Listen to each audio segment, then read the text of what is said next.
હાલ સાકરટેટી ખાનારા લોકો માટે એક દુઃખદ સમાચાર સામે આવી રહ્યા છે। સાકરટેટી ખાધા પછી શું ન ખાવું જોઈએ?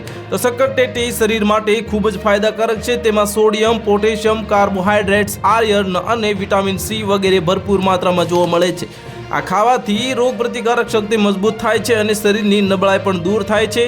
સાકરટેટી ખાવામાં ખૂબ જ સ્વાદિષ્ટ હોય છે। લોકોને તેનો મીઠો સ્વાદ ખૂબ ગમે છે। પરંતુ શું તમે જાણો છો કે સાકરટેટી ખાધા પછી તમારે ઘણી વસ્તુઓનું સેવન કરવાનું ટાળવું જોઈએ? સાકરટેટી ખાધા પછી આ વસ્તુઓ ખાવાથી અનેક પ્રકારની સમસ્યાઓ થઈ શકે છે। સાકરટેટી ખાધા પછી આ વસ્તુઓ ખાવાનું ટાળવું જોઈએ। આ વિષય પર વધુ માહિતી માટે અમે લખનૌ વિકાસનગરના રહેવાસી ન્યુટ્રિશનિસ્ટ અને ફિટનેસ એક્સપર્ટ પાયલ આસ્થાના સાથે વાત કરી હતી। તો સાકરટેટી ખાધા પછી તરત જ પાણી પીવાનું ટાળવું જોઈએ, કારણ કે આમ કરવાથી કોલેરાનું જોખમ ઘણી વખત વધી જાય છે। આવી સ્થિતિમાં સાકરટેટી ખાધા પછી પાણી પીવાનું ટાળવું જોઈએ।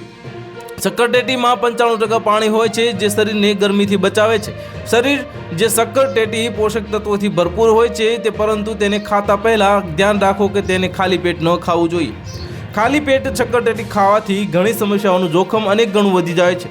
ખાલી પેટ ખાવાથી પણ ઝાડા થઈ શકે છે। સાકરટેટી શરીર માટે ખૂબ જ ફાયદાકારક છે, પરંતુ ધ્યાનમાં રાખો કે સાકરટેટી ખાધા પછી વસ્તુઓનું ખાવાનું ટાળવું જોઈએ। કે સાકરટેટી ખાધા પછી આ ખાટી વસ્તુઓ ખાવાથી પેટમાં ખેંચાણ અને અપચો થઈ શકે છે। આવી સ્થિતિમાં શરીરને સ્વસ્થ રાખવા માટે સાકરટેટી ખાધા પછી ખાટી વસ્તુઓ ખાવાનું ટાળવું જોઈએ। તો હાલ માટે આટલું જ। મળીશું નવી અપડેટ સાથે। જો તમને અમારા વિડીયો પસંદ આવતા હોય તો વિડીયોને લાઇક કરી દેજો, ચેનલને સબસ્ક્રાઇબ કરી બાજુમાં આવેલા બેલ આઇકનને દબાવી દો, જેથી તમને આવા સમાચારની અપડેટ મળતી રહે।